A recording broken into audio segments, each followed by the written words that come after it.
What's going on, Babylonians? It's me, Songs of Rays, back with another synced guide right on release day. In this video, I'll be bringing you all the info you need to know about the Nerva Run PvP mode, because there's much more to the game than a standard battle royale. Synced tends itself to being a bit more of a tactical experience, one where forcing your opponents to make a single wrong move can be all it takes to win. It's also one where choosing between defense, offense and intelligence can make or break your run, making you strong in some engagements but weak in others. It's because of Sync's unique game of rock, paper, scissors, robot, companion that keeps bringing me back for more, and it can be highly addicting. In this video, which will be a long one, it will be talking basics of all the aspects of the mode so you can hit the ground running, covering topics such as scoring, loadouts, nanos to take, runners to play as, and many, many more.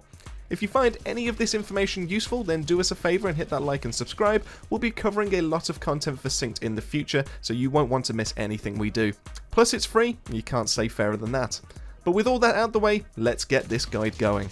So like we've already mentioned, Synced isn't your typical battle royale, bringing elements of starting loadouts, companions to manage at all times, and a multitude of objectives when in the field for scoring, so we aren't looking at just a pure last man standing game mode. Depending on the mode you choose to queue up for, Synced comes with two choices at standard, which is solo and team play. Solo mode will see you pitted against 9 other individuals all competing for the win, running off with the Nerva loot. It's a no-holds-barred contest that frequently sees third parties in action, so you best keep on your toes. That being said, it is my personal favourite, so make sure to keep your wits about you, because there'll be no mercy from me. Alternatively, you can also queue up for team play, which chooses to put you again in 4 teams of 3 players against each other for that trophy, allowing revives to be popped off and save those all-important lives.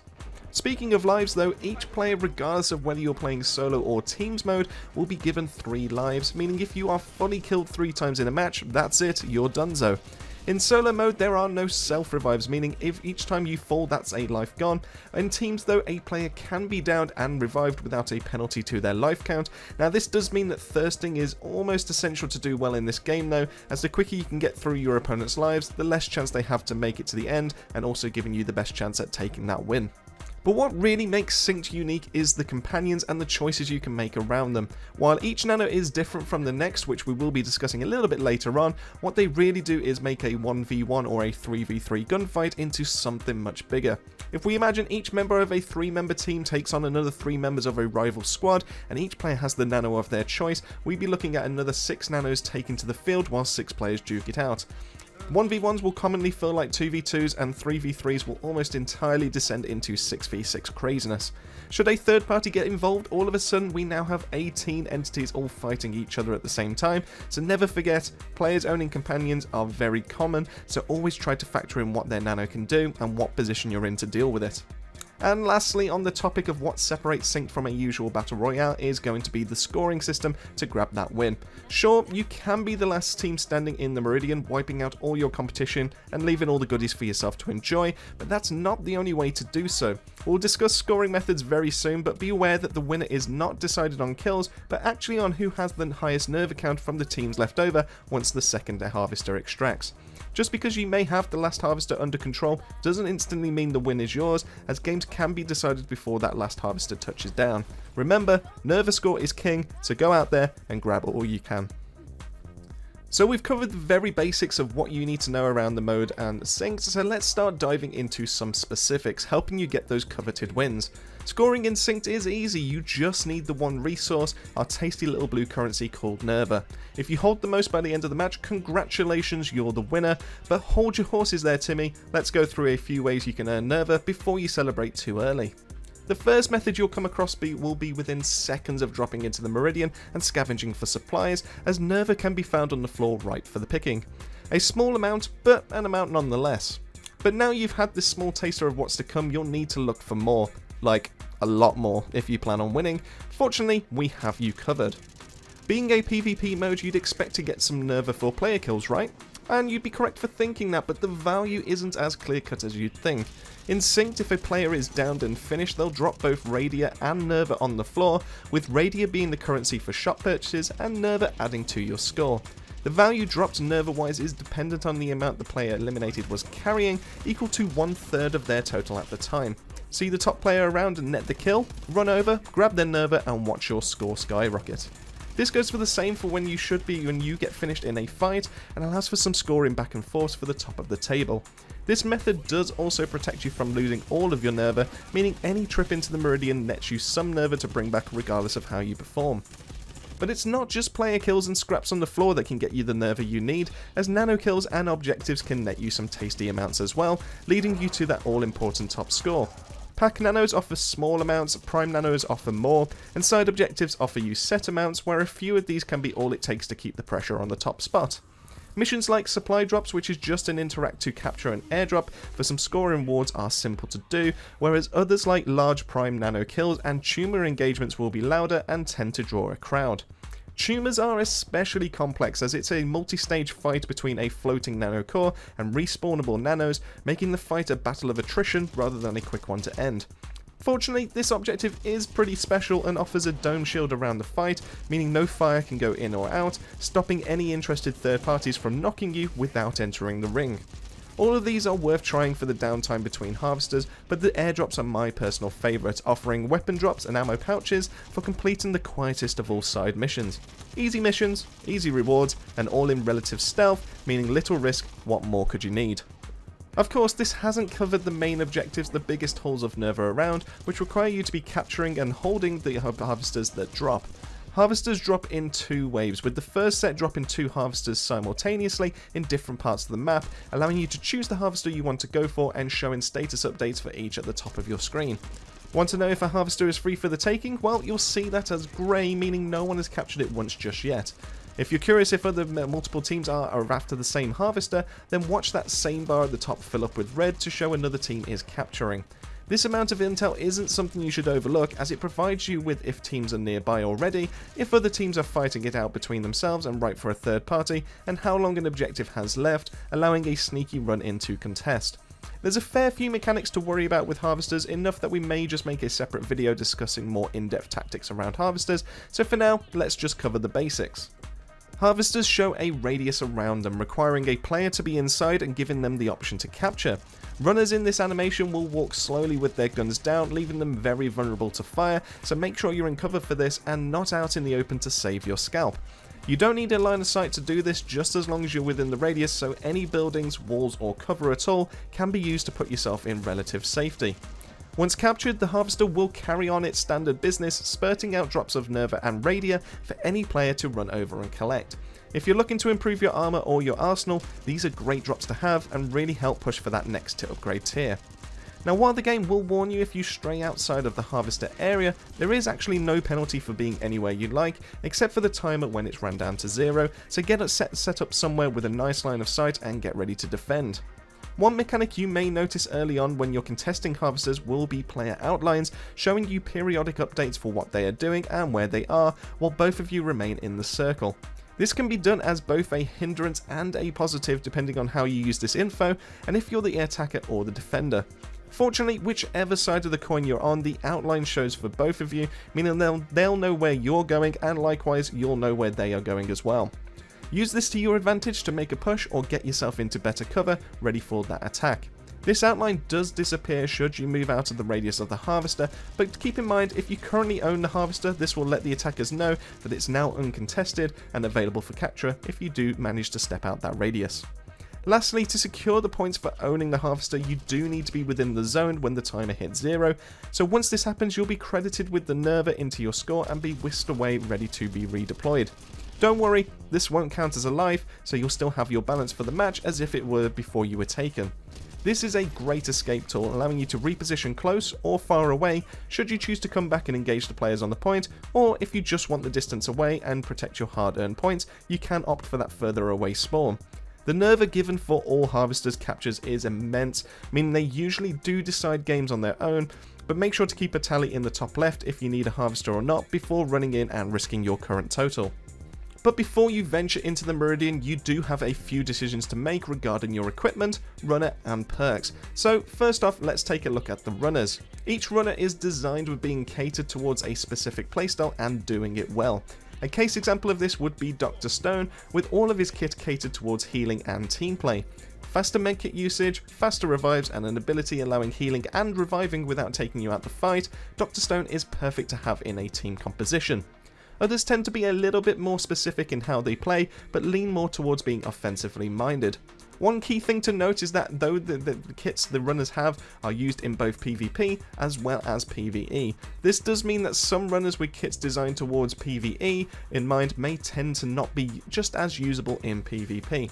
This isn't to say that they can't do work, all runners in the right hands can still win in the Meridian, but you would be affecting your chances at picking someone with an ability and a perk set that isn't designed for PvP in mind and never really gets any use. I'll look to do a tier list in the future showing the best runners in PvP for both solo and team play, but for now let's talk about what the first 4 runners bring and how useful that is to you so you can choose how you want to play. Deadcut is the first runner you get to meet, boasting fire damage on his weapons for the last shot and speed should you get set on fire. His incendiary grenade is perfect for flushing a room full of damage and making people reposition. Because of this, Deadcut is perfect for aggressive play, forcing enemy teams to push back or risk taking lethal damage for stick and put. Using a low magazine size weapon gives you more procs of his fire affliction shots, influencing your overall DPS.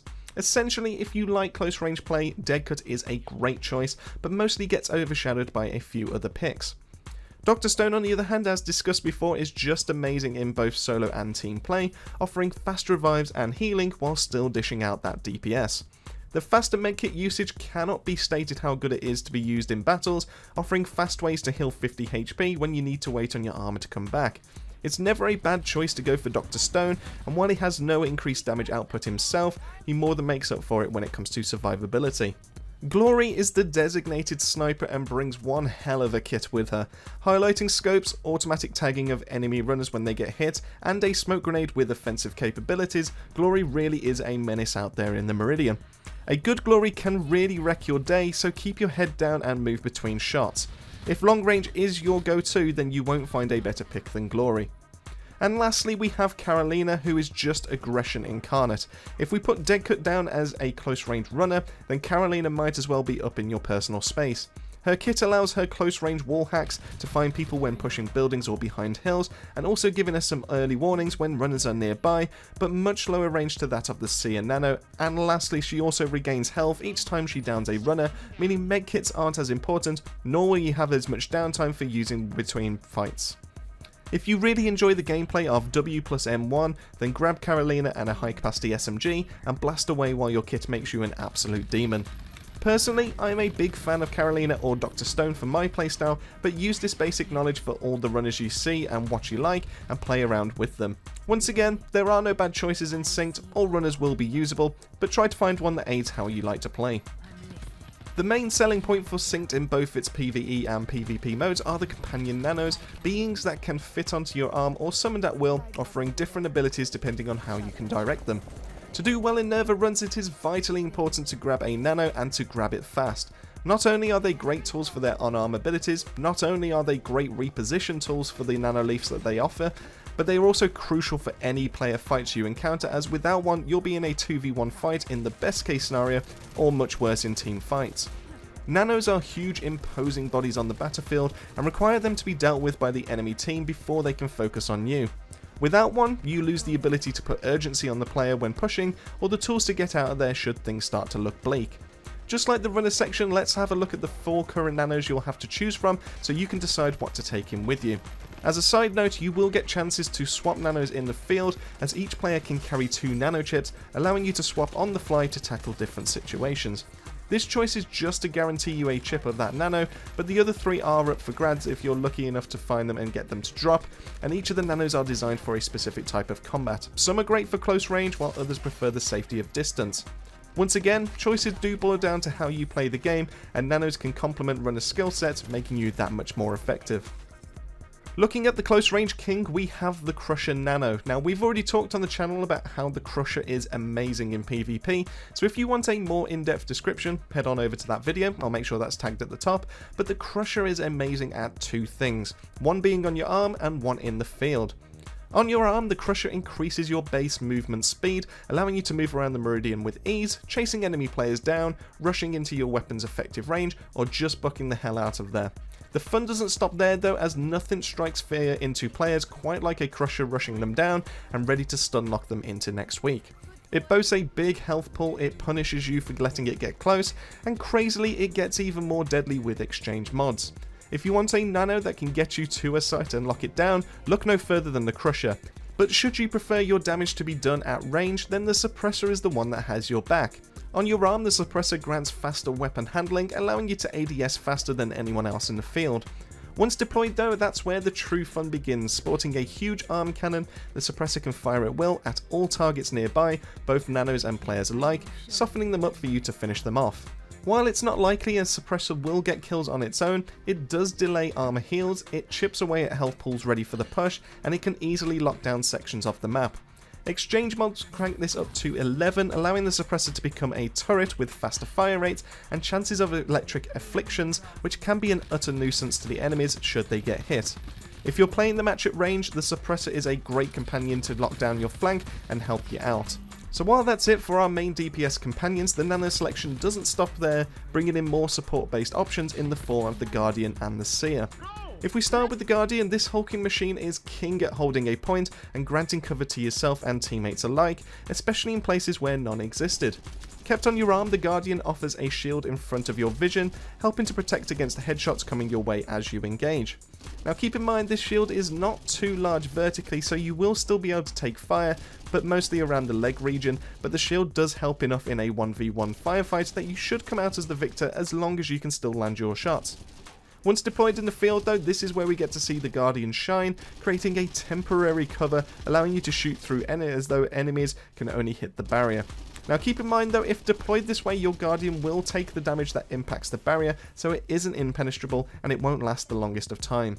The Guardian arguably gets some of the best mods from the exchange though, as changing to a dome shield is amazing if taking fire from all directions, and being able to increase your revive speeds while inside can be huge, especially paired with Dr. Stone, as this buff does stack on top of his revive speeds.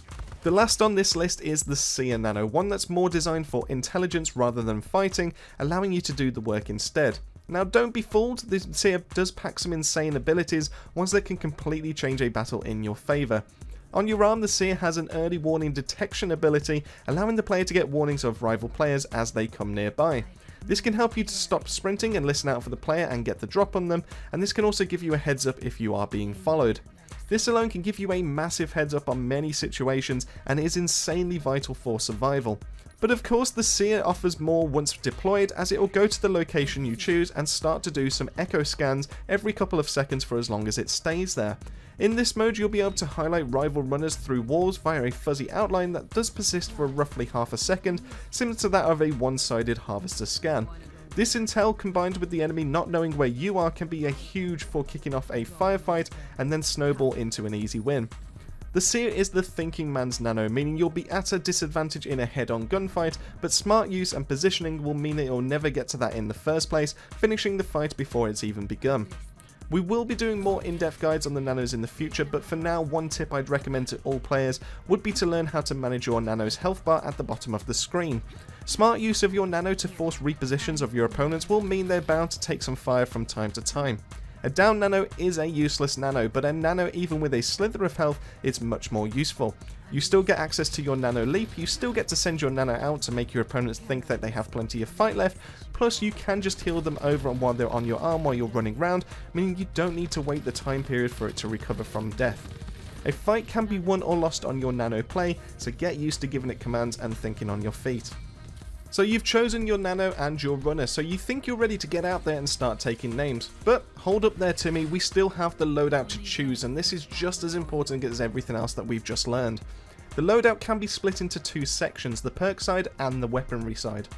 The perk side can be easily summarised as the vast majority of perks are either very situational or just don't do that much, meaning you can go ham and choose what you want for the first three perk sections.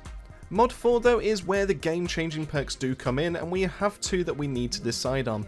Both are just as good as each other on paper, but your playstyle will affect which one to take, and the only downside is that you can't equip these right away, and you won't have chance until you've played a few games already.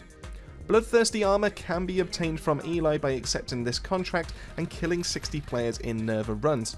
Overall, not a difficult one to complete, but will definitely take you a couple runs minimum and is massively performance based. This mod is crazy for going on chain kills or surviving after a fight has happened, as this perk will refill your armor once you down an enemy runner.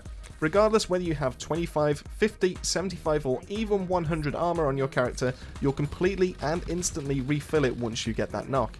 If you're aggressive and playing teams, this could be the one for you. And the other top tier alternative is going to be Complete Recovery, which can be obtained from Mel once selecting the contract and using a total of 60 medkits. This one is another armor recovering perk, but this one activates by replenishing your armor when you are using a medkit.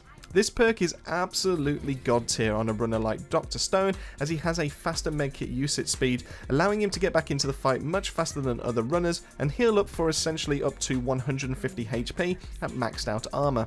Getting one of these perks as fast as possible should be your main focus, as you'll have a much better time with them than without.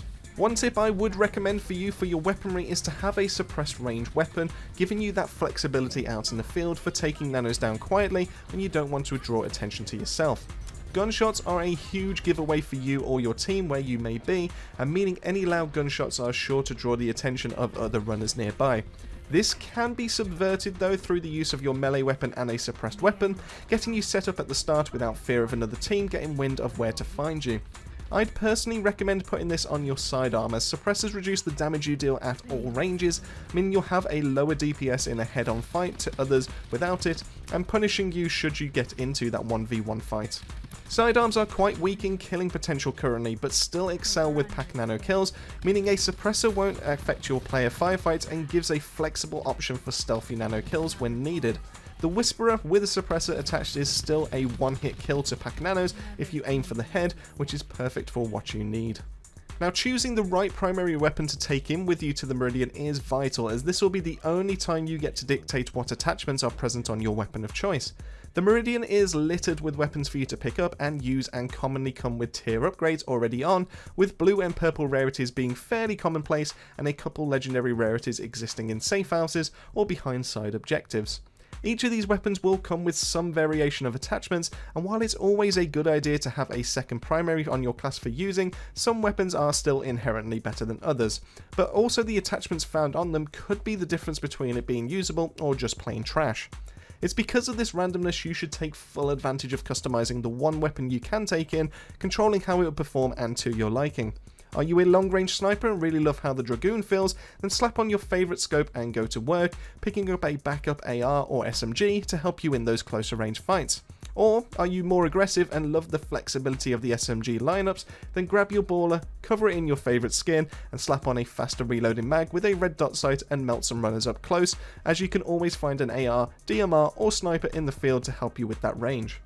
The one mistake you can make is putting a suppressor on your main weapon. Like as discussed before, suppressors carry some hefty damage penalties, which 99% of the time is just not worth the slot. Sure, they can help to mask your location and play into the stealth theme, but the disadvantage you put yourself at in every single firefight tends to hurt you more than it helps, and in this PvP mode, firefights are the name of the game. We'll be sure to dive more into the attachment in the future, but for now, until we have all the data, it's just probably best to avoid. As for your secondary primary weapon, there are plenty across the battlefield, and it's best to find one early. That being said, it's also important to find one that helps to complement your primary taken in with you, that you can cover the weaknesses of the weapon class. For example, taking a sniper, it does tend to leave you a bit short in close range department, so locating an SMG or a full auto AR will help you when those starts to get a little bit too close to comfort. Doing this will give you options and flexibility to tackling fights, giving you the best shot out coming out on top. Alternatively, if you do bring in your favourite AR, this will allow you to go a couple of ways with your choices, whether that's long range with a floor loot DMR or sniper, or even going aggressive with an SMG or shotgun to punish anyone within spitting distance. The choice of secondary to wield is yours, but also massively affected by what you can find, so don't go in expecting to find what you want every single time. Learning to adapt with the weapons you find is crucial to having a strong run in synced. The last tip I can provide for now on loadouts refers to your melee weapon. A lot of these do end up being different looks and skins of each other, as the damage bars will reflect when you go through them. When looking and choosing your melee to take in, I highly recommend grabbing one with as high of a nano damage bar as possible, and this is mostly due to how often you'll be meleeing in PvP, as you'll rarely get close enough to runners to hit them with your melee option, but also as the swings themselves are easily predicted and they do tend to lock you in place, it does make you an easy target for the kill. So meleeing players is pretty much out of the picture, leaving the PvE aspect, which is where the nano damage comes in. Your pistol is amazing at taking down pack nanos, but struggles against primes, meaning you'll need something packing a bit more of a punch to get them ready for sinking. Fortunately, a heavy melee is great for this, providing an amount of stagger once you land the hit, but also chunking the health bar down of the giant, making the experience a much easier one. The best part of the melee itself is silent, meaning you can get it set up in safety and then off to wreck some rivals in record time.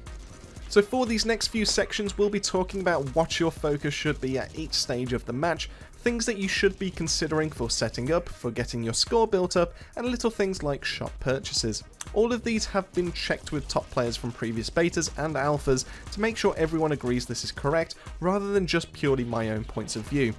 These shouldn't be considered as set in stone though, as each match can go differently and throw a spanner in the works, but as long as you keep these all in mind, you'll be maximising your chances at the winner spot.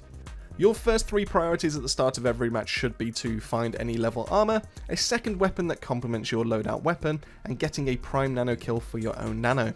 Having these are crucial for setting up correctly in a Nerva run, giving you extra health through armor, a companion to help with runner fights, and additional perks or benefits, and lastly a weapon to help you with all manner of engagements when they arise should the weapon you brought in not be ideal for it. Out of the 3, the armor is the most tricky, as this randomly spawns across the map and in varying tiers, never really having a guaranteed spot to find it. Ideally, you'd want to find even a level 1 vest, or if you're lucky you can find level 2, but whatever you grab will help save on Radia costs for upgrades, which can feel especially scarce early game. If you are struggling to find armor on the floor, you can always buy a vest from the shop for a guaranteed drop. Now level 1 and level 2 vests are relatively cheap, but once you go to level 3 and 4 you'll need a small fortune to purchase, being 1,000 and 2,000 respectively, which we've seen from previous betas. Armor affects your effective health in game. The more you have, the more damage you can take, so the faster you can get to level 4, the better you'll perform in the match. We've already discussed about your secondary weapon and what to look for on the floor to help complement your loadout, but what we haven't spoke about is how the weapon picked up can help you with getting your prime nano. Floor weapons are commonly found in blue rarity and even purple in some cases. Now these rarities do mean that the weapon is benefiting from an extra damage multiplier against PvE entities on the map, with the higher rarities getting more of a damage bump. Each colour adds an extra 5% on your damage output, meaning primes can be melted in no time with upgraded weapons compared to that of regular grey rarity. With this in mind, one of the faster methods, although not necessarily the quietest, to getting your companion is to find a blue full auto AR or SMG and just go to town on the nearest prime nano. Doing this doesn't mean you need to keep that weapon you've picked up off the ground to go around the meridian, as you can easily swap with something that complements your loadout more once you do find it, but it cannot be understated how much that damage multiplier helps with setting up. So to summarise, when you drop in, find some armour or enough Radia to purchase some, find another weapon to take around and get your nano quickly. Once you have these, you're set to move further into the zone and start scouting. So now that you're set up, you have your nano, your armour and a second weapon, you're ready to start venturing out and grabbing more Nerva score. The mid game is the single most important section to pay attention to, as getting this one right will make your endgame that much easier. Early scoring can often put you in a strong position for the top spot, so let's not waste any time. Ideally, your priorities should comprise of pushing for an extraction capture, Radia collections for shop purchases, possible exchange mods for Nano Companion, side objectives for more gear and score, and hunting down players for their Nerva and their Radia. Extractions are single-handedly the best way at grabbing large amounts of Nerva for a single objective. Now unfortunately this does make them highly contested locations, as you won't be the only player that's going after them. These will likely be the main areas where PvP battles will occur, so if you plan on avoiding players as much as possible in a PvP game, then be sure to steer clear. That being said, if you're looking for a fight and a big haul, then head on over and scout the locations for players. Remember, to gain the score, you need to be the one in control of the harvester when it takes off, and you also need to be within that zone. If you're not present when it hits 0, the harvester will leave without you and give no one the score. Collecting Radia should also be top of your list, as this helps to fund your character's growth in weaponry as well as both survivability. Killing nanos, collecting from Radia deposits, finding drops on the floor, or just collecting it from rival runner kills will start to add up in the bottom left of your screen. Using this resource at shops allows you to increase the capacity of your armor vest, as well as buy upgrades for your currently equipped weapon. I think it's fairly obvious why you'd need the armor upgrades, but for the weapon upgrades, these offer some nice bonuses to your damage and better weapons against the PvE threats while you're out and about the Meridian. Pack nanos, prime nanos, side objectives like tumors, and even enemy runner nanos will get melted down much faster once you upgrade to the all-important yellow or legendary rarity. At max level, your gun will now have a 15% damage increase for taking on all but the runners themselves. This is especially important for taking down enemy nanos sent after you, as the faster you deal with it, the quicker the numbers turn in your favour for that 2v1. Ideally, you'd want to go for max armor first, increasing your longevity and maximum effective health, but feel free to mix it up while you're out in the match and use what you deem is right for the situation. Should you have any Radia left over, head on over to an exchange machine and start to kit your Nano for maximum destruction. Each Nano has their own unique mods, so this will vary depending on the choice you made to bring in, but the mods can be especially effective for pushing a point, holding down a zone, or even gathering the intel needed to make the push in the first place. All mods gained from the exchange are a bonus to how the Nano performs, enhancing their main use in some way or another. For example, the Guardian through mods can put up bigger and better shields, help with reviving speeds, or just get faster recovery due to the punishment it can take. Each mod can also be upgraded once each, and you can only have 3 equipped at any one time. If you want to play about with mods to get an idea of what combinations works for you, then head on over to the VR testing area for free use of all the mods and nanos. Side objectives should be a focus in between harvesters, netting decent chunks of Nerva alongside your usual collections. If you missed out on a harvester, side objectives can keep you in the game while waiting on the last harvester to drop, keeping the scores close and putting you within reach of the top spot with a couple of kills or maybe even just that last harvester drop. Speaking of kills, now is the perfect opportunity to go around hunting for some. While harvesters are huge objectives and should ideally be fought for, you can still make some easy Nerva from grabbing some kills and stealing their loot. Missed out on a harvester? No worries, go hunt down the person that captured it and take a cut of their hard-earned winnings for yourself. Nerva runs have a scoring system that's more complex than it initially seemed, where grabbing kills on runs can be just as rewarding as doing the objectives set out. If you don't want the hassle of earning your Nerva from the game, then why not grab it from players that have done the hard work for you. So if you're at this point in the match, congratulations, you've made it towards the end game. Most of the teams or players will be eliminated, leaving a select bunch ready to push towards the win and to take that crown. But the match isn't over just yet, and we still have some factors to consider. These last points will vary depending on how you've performed and whereabouts you are on the scoreboard. Your priorities will vary depending on if you have the lead, but it's still a close fight, if you're in first with a massive lead to the point no one can catch you, or if you still need some Nerva to score to grab the win. Fortunately, we'll be looking at all of these scenarios below, so you're in the know for what you need to do. So in this section we have survival, last harvester objective, and score management. Starting with the most important, surviving is an obvious point to make, but even more so when the match is getting to its closing moments. Remember, not only does losing a life here mean you'll also lose 33% of your Nerva count, it also makes it readily available for anyone to pick up and add to their total.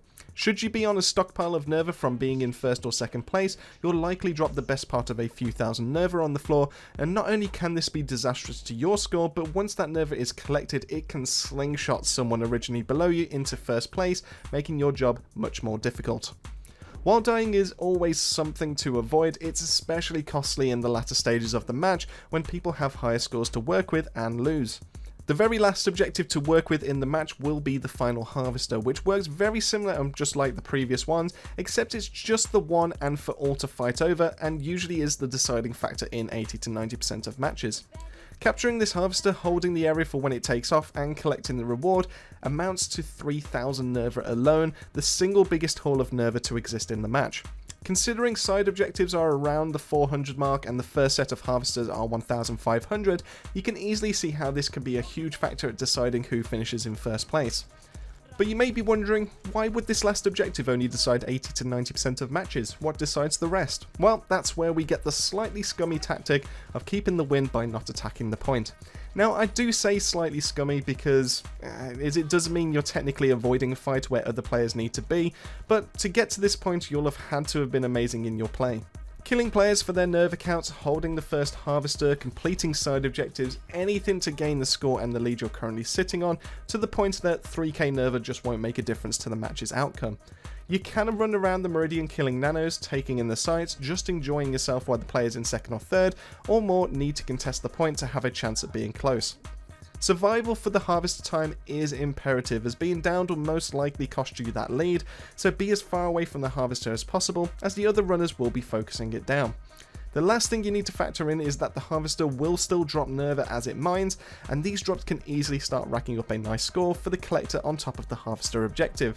If you do plan on doing this method to secure the win, then make sure you have a good 3,500 or maybe even 4,000 Nerva lead, just in case of that, just depending on the drops that it does do. Of course, this may not even be enough, as if, for example, the second and third place runners fight it out, the Nerva drops from the harvester combined with the downed player can potentially equal more than 3k from the objective and be able to topple your score. Just know, you can win this way, but you will need to keep an eye on it once it gets close. But we've made it to the last section of the guide, which is where we'll be talking all about this little red currency called Radia rather than Nerva, discussing what you should be buying and upgrading and what you can leave behind to spend on something else instead. In order, you should be prioritising Radia for armour, weapon rarity, exchange mods, and medkits. Everything else is either way too situational or just not worth the cost. For example, upgrades to sidearms are wasted due to the low base damage pistols pack, so incremental upgrades will be very minimal impact, especially as at grey rarity they can already one-shot the pack nanos. Though to expand on the list and why you should have them in the same order of priorities, armour is your health. The main way to minimise your chances of being downed and on the floor. The more armour you have, the more shots it takes to take you down, the more chance you have at being able to fight back.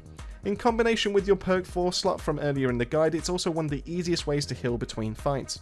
The more armour that you have, the more effective those perks end up being as well, and second on the list should be one of your weapons having max weapon rarity. To clarify, you do not need both of your weapons golden to do well in synced, but having at least one, maybe even your main weapon upgraded, and giving you that flexibility to focus fire some nanos down regardless of whether their impacts or about primes or even player control companions.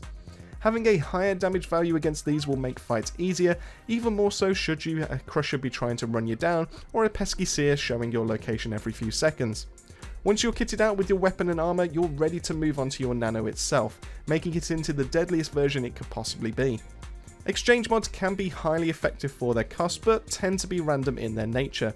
You can't reliably obtain the mods of choice from the exchange that you want or need, so sometimes you'll receive a suboptimal chip to slot in.